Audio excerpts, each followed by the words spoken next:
सूरदास के इस पद में गोपियों का वर्णन किया गया है। गोपियां जो हैं बहुत दुखी हैं, बहुत ज़्यादा, एक तरह की ईर्ष्या रख रही हैं। किससे ईर्ष्या रख रही हैं? मुरली से। मुरली किसकी है? कृष्ण की। उन्हें लगता है वह मुरली जो है कृष्ण के सारा समय उनके साथ रहती है। अब वो क्या क्या एक कल्पना जो है वह की गई है इस पद में, श्रृंगार रस है इसमें। मुरली तऊ गोपालनि भावती। मुरली किसे भाती है? कृष्ण को। गोपाल ही मतलब कृष्ण को भाती है, बहुत पसंद आती है। सुनरी सखी, एक सखी दूसरी सखी से क्या कहती है? सुनो। जदपि नंद लाल नहीं, नंद के लाल अर्थात कृष्ण। सुनरी सुनोरी सखी, जबकि नंदलाल नंद के लाल को नाना भांति नचावती। नाना मतलब भिन्न भिन्न प्रकार से नचा रही है। कौन? मुरली। क्या कहती है गोपी? कृष्ण को मुरली बहुत भाती है। सुनो सखी, जबकि वह मुरली अलग अलग तरह से कृष्ण को नचाती है अपने इशारों पर।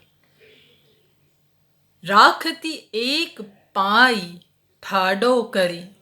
क्या करती है? आपने कभी श्री कृष्ण का चित्र देखा है? उनकी अब मतलब जो राधा जी के साथ अगर उनकी जो होती है, चित्र होता है, या फिर अकेले जो उनका योगेश्वर कृष्ण का जो प्रतिमा होती है, उसे कभी देखा है? क्रॉस करके लेग्स को, थोड़ा सा कमर उनकी झुकी होती है और हाथ में मुरली होती है।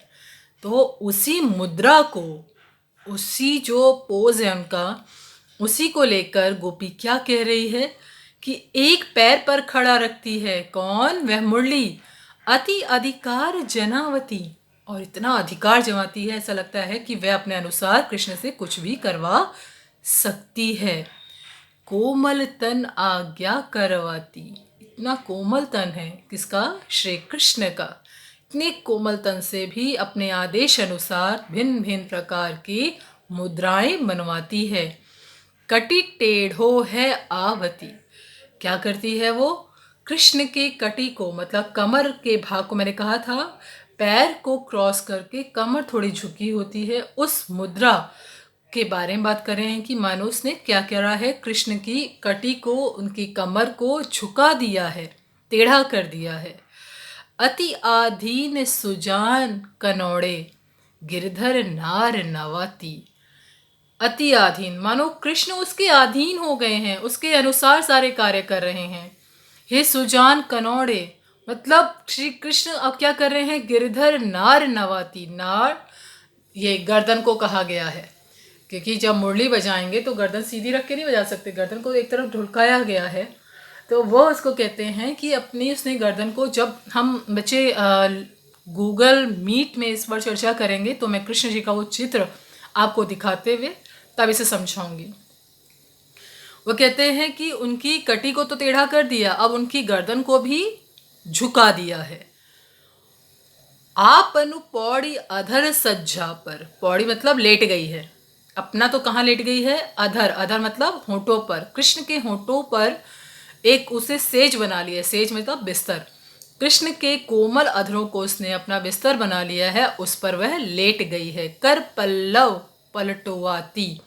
पल्लव के समान, कोमल पत्तों के समान उनके होंठ हैं, जो बिल्कुल नए नए पत्ते जो उगे हैं उसके अनुसार ही उनके, इतनी कोमलता है उनके अधरों पर, उस पर वह लेटी हुई है। भृगुटु, भृगुटी, भृगुटी मतलब भवें। कुटिल नैन नासा पुट। अब उनकी भवों को जब वो बांसुरी बजाते हैं, अब देखिए जब आप लंबी सी सांस खींचते हैं, कभी आप शंख आपने अगर बजाया हो तो आप लंबी से सांस को खींचेंगे, उसके बाद जब आप उसमें सांस छोड़ते हैं, जैसे आवाज़ निकलती, तो आपकी फेस की, आपके चेहरे की मुद्राएं, मतलब फेशियल एक्सप्रेशंस बहुत अलग अलग हो जाते हैं। जब भी आप कोई वाद्य यंत्र बजा रहे हैं जो मुंह से बज रहा है, तो उसमें पूरा फोर्स उसमें लगती है, जिससे हमारी भवें सिकुड़ जाती हैं। तो उसी को वो कहते हैं। अब यहाँ मुरली को बजाते हुए भी कृष्ण ऐसे ही मुद्रा में आ गए हैं। तो गोपी क्या कहती हैं? भ्रिकुटी कुटिल मतलब भ्रिकुटी को अपने भवों को एकदम कुटिल मतलब गुस्से में कर लिया है। नैन नासापुट आंखें भी उनकी तिरछी हो गई हैं। नासा मतलब नासिका जो है वो फैल गई है। हम पर कोप करावती, अब इस तरह की मुद्रा है और गोपियों को क्या लग रहा है कि कृष्ण से बांसुरी क्या करवा रही है, गोपियों के ऊपर क्रोध करवा रही है।